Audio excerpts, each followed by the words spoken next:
Bạn có tin là ham muốn của con người không xuất hiện ngẫu nhiên? Nó có nhịp điệu, có thời điểm tăng cao, có lúc gần như biến mất. Và với phụ nữ, điều này còn thú vị hơn bạn nghĩ. Không phải cứ buổi tối lãng mạn hay không gian đẹp là đủ. Cơ thể, cảm xúc và cả những yếu tố rất đời thường đều ảnh hưởng. Vậy thực sự, khi nào phụ nữ dễ muốn gần gũi nhất? Khoa học nói gì? Và điều nhiều người hiểu sai là gì? Ở video này, chúng ta sẽ khám phá câu trả lời một cách thẳng thắn, dễ hiểu và tôn trọng. Một chu kỳ sinh học cơ thể có nhịp riêng. Nếu nhìn ở góc độ sinh học, ham muốn không phải cảm xúc xuất hiện ngẫu nhiên. Nó chịu ảnh hưởng trực tiếp từ hormone, những tín hiệu hóa học điều khiển năng lượng, tâm trạng và mức độ hứng thú với sự gần gũi. Trong chu kỳ kinh nguyệt, cơ thể phụ nữ trải qua nhiều thay đổi nhỏ nhưng rất rõ ràng. Giai đoạn trước rụng trứng. Khoảng vài ngày trước khi rụng trứng, hormone estrogen tăng dần. Đây là hormone liên quan đến sự tràn đầy năng lượng, cảm giác tự tin và mức độ nhạy cảm với kích thích cảm xúc. Nhiều nghiên cứu cho thấy trong giai đoạn này, phụ nữ có xu hướng cảm thấy mình hấp dẫn hơn, dễ rung động hơn trước sự quan tâm, mong muốn kết nối gần gũi nhiều hơn. Cơ thể lúc này giống như đang ở trạng thái sẵn sàng cao, cả về sinh học lẫn tâm lý. Thời điểm rụng trứng. Đây thường là lúc estrogen đạt đỉnh. Một số người cảm thấy tinh thần sáng rõ, tâm trạng tích cực, năng lượng cao hơn bình thường. Từ góc nhìn tiến hóa, đây là giai đoạn cơ thể có khả năng sinh sản cao nhất, nên việc ham muốn tăng lên được xem như phản ứng sinh học tự nhiên. Tuy nhiên, điều quan trọng cần nhấn mạnh, không phải ai cũng cảm nhận rõ sự thay đổi này. Có người gần như không thấy khác biệt. Có người lại nhạy cảm hơn với những thay đổi hormone. Sau rụng trứng và trước kỳ kinh. Sau khi rụng trứng, progesterone tăng lên. Hormone này thường khiến cơ thể có xu hướng chậm lại, dễ mệt, dễ nhạy cảm cảm xúc, đôi khi giảm hứng thú với sự gần gũi. Một số người cảm thấy cần nghỉ ngơi và được chăm sóc nhiều hơn trong giai đoạn này. Nhưng cũng có ngoại lệ, một số phụ nữ lại muốn được ôm ấp, gần gũi để cảm thấy an toàn và dễ chịu hơn về mặt cảm xúc. Điều quan trọng nhất, mỗi cơ thể là một lịch trình riêng. Chu kỳ sinh học không giống nhau giữa các cá nhân. Độ dài chu kỳ, mức hormone và cảm nhận cơ thể đều khác nhau. Vì vậy, thay vì tìm một thời điểm chuẩn cho tất cả, điều chính xác hơn là lắng nghe cơ thể và cảm xúc của từng người. Có thể nói đơn giản thế này. Ham muốn không chỉ đến từ suy nghĩ, mà còn đến từ nhịp sinh học tự nhiên bên trong cơ thể. Hay cảm xúc và sự an toàn, công tác tâm lý của ham muốn. Nếu hormone tạo ra nền tảng sinh học, thì cảm xúc chính là yếu tố quyết định việc nền tảng đó có được kích hoạt hay không. Với nhiều phụ nữ, mong muốn gần gũi không bắt đầu từ cơ thể, mà bắt đầu từ cảm giác bên trong, mình có đang được tôn trọng, được lắng nghe và được ở trong một không gian an toàn hay không. An toàn tâm lý là điều kiện đầu tiên. An toàn ở đây không chỉ là an toàn thể chất, mà là cảm giác không bị đánh giá, không bị áp lực và không phải phòng vệ. Khi não bộ cảm nhận môi trường là an toàn, hệ thần kinh có xu hướng thư giãn hơn. Trạng thái thư giãn này giúp con người dễ cảm nhận cảm xúc tích cực, dễ tiếp nhận sự quan tâm và dễ mở lòng với sự gần gũi. Ngược lại, nếu còn lo lắng, căng thẳng hoặc cảm thấy bị thúc ép, cơ thể thường chuyển sang chế độ phòng vệ. Khi đó, ưu tiên của não bộ là bảo vệ bản thân, chứ không phải kết nối. Sự kết nối cảm xúc làm tăng mức độ nhạy cảm tích cực. Khi một người cảm thấy được thấu hiểu, được quan tâm đúng cách và có sự tin tưởng, não bộ có xu hướng ghi nhận trải nghiệm đó như một điều tích cực. Những trải nghiệm tích cực lặp lại nhiều lần tạo nên cảm giác an tâm và gắn kết. Trong trạng thái gắn kết, con người thường dễ chia sẻ cảm xúc thật, dễ tiếp nhận sự quan tâm, cảm nhận rõ ràng hơn những rung động tinh tế.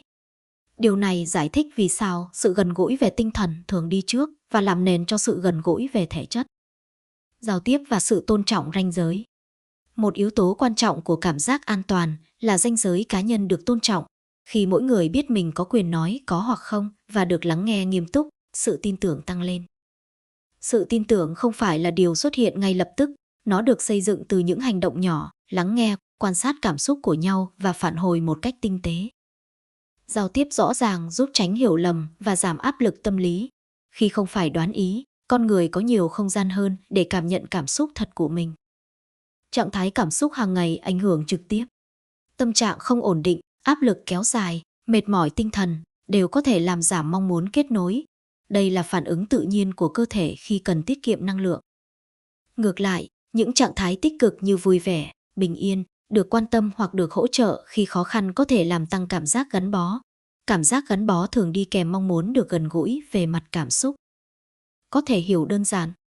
Khi tâm trí cảm thấy nhẹ nhàng, cảm xúc có nhiều không gian để xuất hiện. Sự khác biệt cá nhân trong cảm xúc. Không phải ai cũng phản ứng giống nhau với cùng một tình huống. Có người cần nhiều thời gian để cảm thấy an toàn. Có người nhạy cảm hơn với bầu không khí xung quanh. Trải nghiệm quá khứ, tính cách và hoàn cảnh sống đều ảnh hưởng đến cách một người cảm nhận sự kết nối. Vì vậy, không có một công thức chung cho cảm xúc. Điều quan trọng là sự tinh tế và tôn trọng lẫn nhau. Kết nối là nền tảng. Khi có cảm giác an toàn, cơ thể và cảm xúc thường cùng hướng.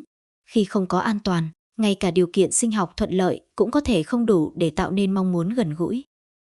Nói một cách đơn giản nhưng chính xác.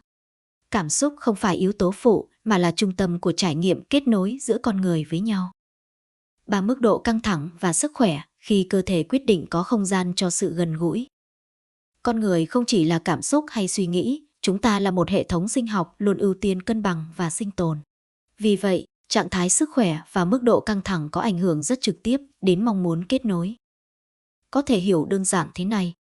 Khi cơ thể đang bận chống đỡ, nó khó có năng lượng cho những trải nghiệm tinh tế. Căng thẳng làm thay đổi cách cơ thể vận hành. Khi chịu áp lực dù là học tập, công việc hay lo lắng kéo dài, cơ thể kích hoạt phản ứng căng thẳng tự nhiên. Nhịp tim tăng, cơ bắp căng hơn, sự tập trung dồn vào việc giải quyết vấn đề trước mắt. Trong trạng thái đó, não bộ ưu tiên an toàn và hiệu quả. Mức năng lượng dành cho cảm xúc tinh tế giảm. Khả năng thư giãn và mở lòng bị hạn chế. Không phải vì không muốn, mà vì cơ thể chưa sẵn sàng cho trải nghiệm cần sự thả lỏng và thoải mái. Mệt mỏi thể chất làm giảm độ nhạy cảm cảm xúc. Thiếu ngủ, làm việc quá sức, lịch sinh hoạt thất thường đều ảnh hưởng đến cách cơ thể cảm nhận thế giới xung quanh. Khi năng lượng tổng thể thấp, con người có xu hướng ít kiên nhẫn hơn, khó tập trung vào cảm xúc, ưu tiên nghỉ ngơi hơn là kết nối. Điều này hoàn toàn tự nhiên. Cơ thể cần phục hồi trước khi có thể dành năng lượng cho những trải nghiệm mang tính kết nối. Sức khỏe tinh thần và cảm giác an ổn.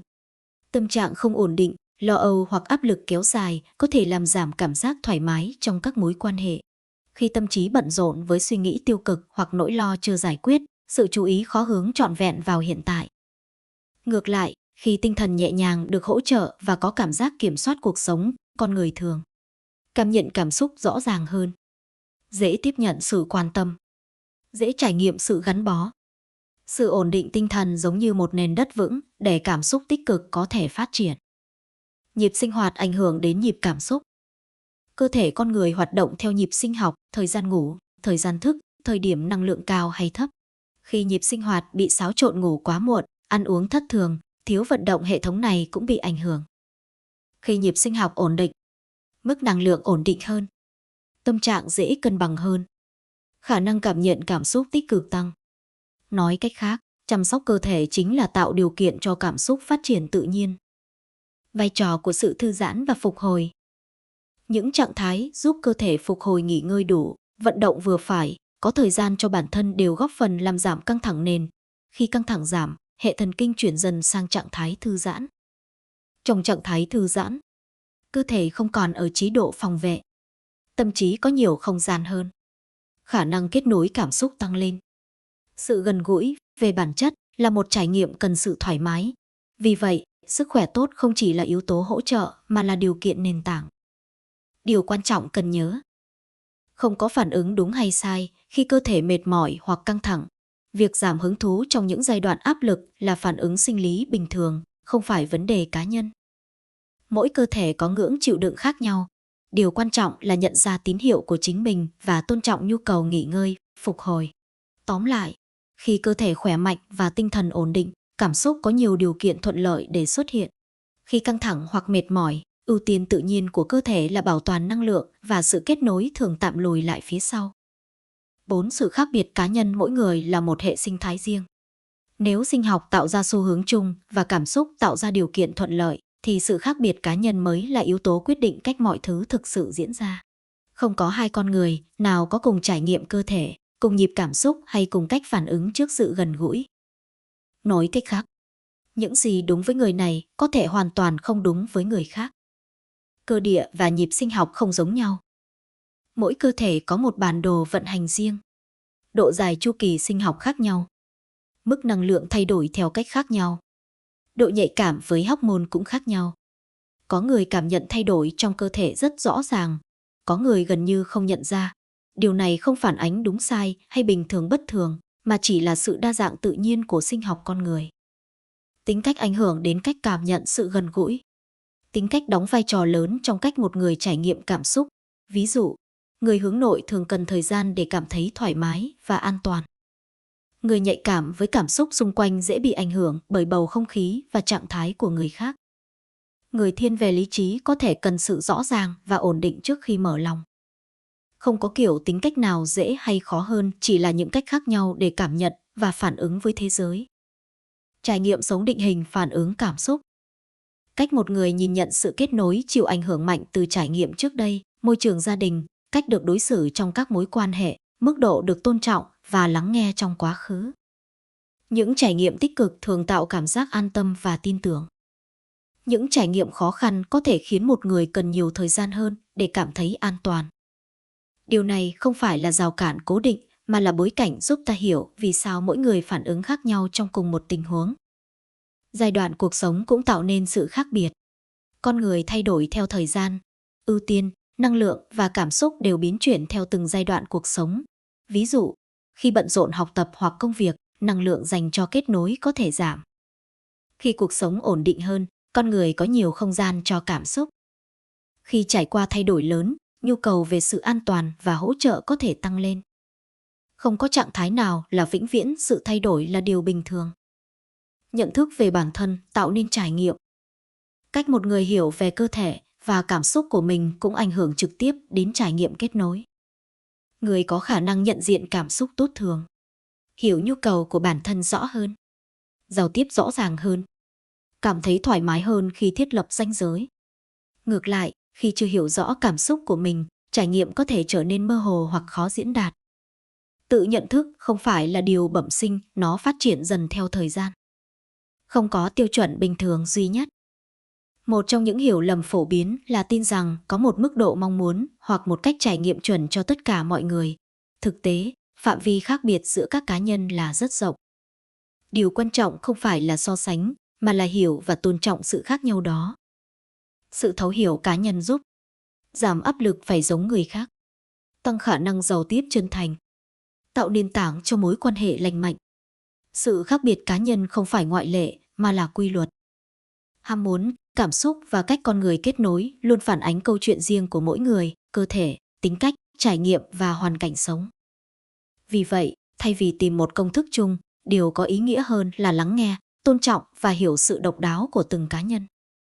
Khi có sự thấu hiểu đó, mọi sự kết nối đều trở nên tự nhiên và chân thành hơn. Cuối cùng, điều quan trọng nhất không phải là thời điểm nào, mà là sự thấu hiểu. Ham muốn không chỉ đến từ cơ thể, mà còn đến từ cảm xúc, trạng thái tinh thần và câu chuyện riêng của mỗi người. Khi hiểu rằng mỗi người có nhịp riêng, chúng ta sẽ bớt áp đặt và bắt đầu lắng nghe nhiều hơn. Và đôi khi, sự tinh tế trong cách quan tâm lại chính là điều tạo nên sự kết nối sâu sắc nhất.